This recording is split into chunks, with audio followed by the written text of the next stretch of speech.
Hi, I'm Lisa. Welcome to my channel. Just like with anything in life, I want to define a purpose, figure out why I'm doing this and what I want to get out of this and how I want to benefit. For me, the violin is a voice. It's a way to express yourself other than your own human voice. There's a quote from Louisa May Alcott that I really appreciate. The violin, that most human of all instruments. The violin has this way of really expressing emotion through the tone, the ringing of the notes, and it's just this gorgeous, gorgeous instrument. And when I was very young, I remember my grandmother Irene playing the piano. I don't remember ever seeing her actually play the violin, but there are photos of her, and that's kind of what sparked my interest too. That's another reason why I wanted to learn the violin, is because there was somebody with musical ability in my family that had also played that instrument.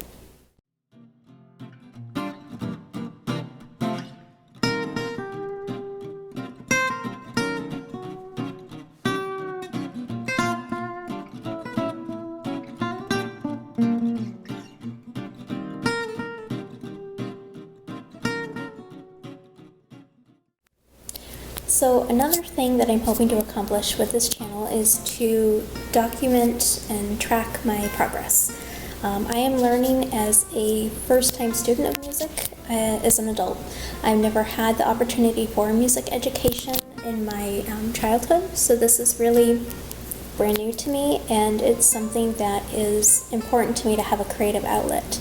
It's a way to learn something, it's a way to let go, it's a way to de-stress, and hopefully, maybe there's some other adult out there that wants to learn something, that wants to take up a new hobby but hasn't quite had the courage to do so. Whether it's, violin, music, art, whatever hobby you want to get into, I think you're never too old to start something new, especially when you're doing it simply for joy, something to enjoy for yourself personally, not to have necessarily any competition or end goal. It's just simply a way to really enjoy yourself, and I think that's really important. I think everybody needs that in their life. So I think that people in your family or anybody that you meet, teachers, anybody that you learn something from, whether you have things in common, whether you don't, I think that those connections, that in some way forms part of who you are. I think you go through life with all these tiny connections of people that have been part of your life, whether good or bad, small or big. I mean, we're all walking around, I think, with little pieces of the people that we have met in our life. And I think for me that my teachers are very much a part of that as well. I started out by taking lessons from a woman that was studying violin at MSU, and she has been absolutely phenomenal and extremely patient, and I would show up to see her every week, and it's really humbling. If you don't know anything, and to admit that and be like, here I am, teach me what you know. I know absolutely nothing at this point. And I think just the very act of being able to do that and to put yourself out there and be vulnerable like that, it's very humbling. It's also very rewarding. It can be embarrassing. It can be a way that you relate to people. It can be a way to show emotion. Like, just kind of putting yourself out there. Here, I'm human. I make mistakes. I'm not perfect. I don't know as much as you do. Teach me what you can. I think there's something to be said about that.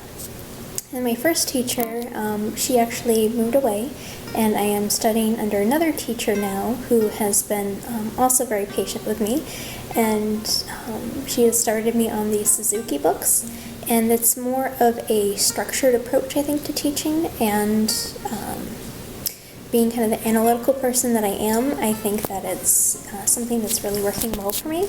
And unfortunately, she's going to be moving too, so I'm going to be moving on to my third teacher sometime in the future, depending on what pans out. But Yeah, I think just being vulnerable and humbling yourself and just admitting that you know nothing to start out with and you are seeking help from somebody else. So when you have an outlet that you can do something for joy, that you can get your mind off of, whatever it is that, has been going wrong that day, I think that's